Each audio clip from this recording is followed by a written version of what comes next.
This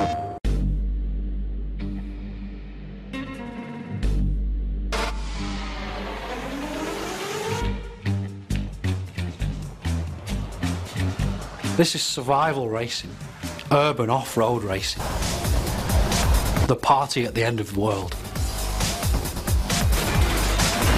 This is as rough and rugged as any previous MotorStorm, if not more so.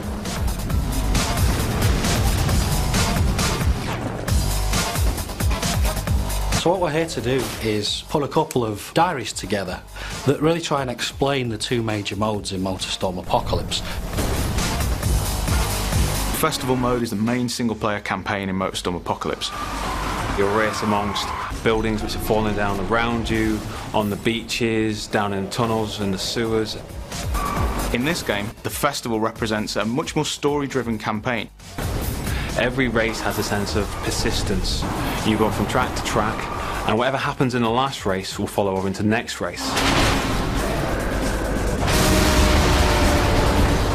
What we've got in Festival are 3 different difficulty levels. They're each driven by a different character. A rookie character, a guy we call the Pro, and Big Dog, the veteran. And you race as every character. You don't pick one of them. We've created much more accessible races in the start, and then much more challenging races at the end for the hardcore. So Festival mode, we're aiming for probably around 7 to 8 hours of gameplay for a player that's familiar perhaps with racing games. But of course, there's much reason to go back and replay for the festival, because now we have a lot of unlocks and hidden items actually to find within the festival mode. I mean, we're aiming for somewhere in the region of 40 bespoke races, and that's more than we've ever had in the series before. If you play a lot of racing games, you'll know it's really important to be able to learn the track to get better and better at it. So whilst most of the events will play at the same time when you play through the same race, there's a lot of emergent possibilities. So players will experience certain levels of predictability that at least allow them to learn the tracks, but they're never too sure what's going to happen around every corner. MotorStorm has always been about the vehicle classes. We've now got 13 in total, which are 5 new vehicle classes. So you've got all the existing vehicles from the previous games, monster trucks, big rigs, buggies, bikes, etc., which all bring their unique style and handling abilities to the game. We're now introducing vehicles which are a bit more suited to the city. So vehicles like supercars, superbikes, choppers, muscle cars, and even super minis, more European style hot hatches. So they're all present in the game, but they've all been given the MotorStorm treatment. We noticed there was a lot of enthusiasm for taking the game into a city, but we really didn't want to do MotorStorm does urban racing. We wanted to do more than that and be more exciting. You're driving down the sides of skyscrapers, jumping from rooftop to rooftop, going down into the sewers, onto the train lines. This is as rough and rugged as any previous MotorStorm, if not more so. Because we've got all these different vehicle types and different parts of the city that we've created to use, there's a very different feeling between racing, say, a muscle car around the streets of downtown and racing a buggy down through the beaches and the parks. We made a very deliberate choice to give the player, or hand-pick the player, a vehicle for every race within the festival.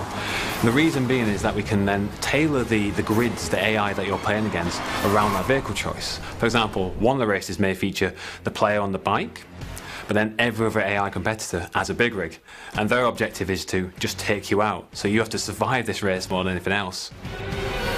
We've been somewhat famous, I think, in gaming circles for our soundtrack. This time around, we've gone for a completely different approach. We've got one of the world's leading movie composers, Klaus Badelt, who, for example, did the Pirates of the Caribbean soundtrack, and he's created 4 amazing pieces of music. But what we've also done is contacted some top remix artists and DJs. And they're going to give us an entire soundtrack that covers the whole game. And so what this allows us to do is to key back into the series and the soundtrack and the mood that elicits in the previous games, but also do something completely unique. We used to get a lot of emails from people who really wanted nighttime racing. The old mantra was race by day, party by night.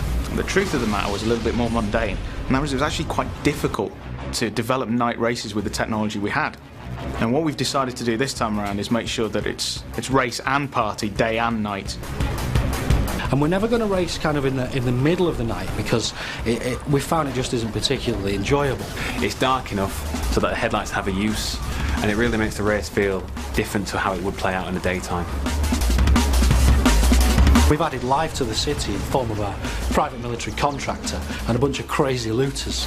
You can run these guys over, some of them will attach themselves onto your car, the military will start firing rockets at you. They've got a huge arsenal of tanks and helicopter gunships to try and disrupt your race and to try and get you to turn around and head back out in the city.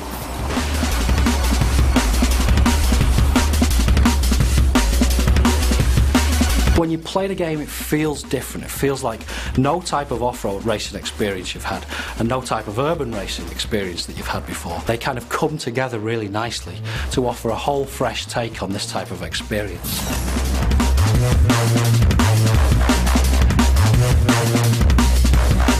We're now saying it's racing and partying. 48 hours of insanity before everybody has to get the hell out of the city.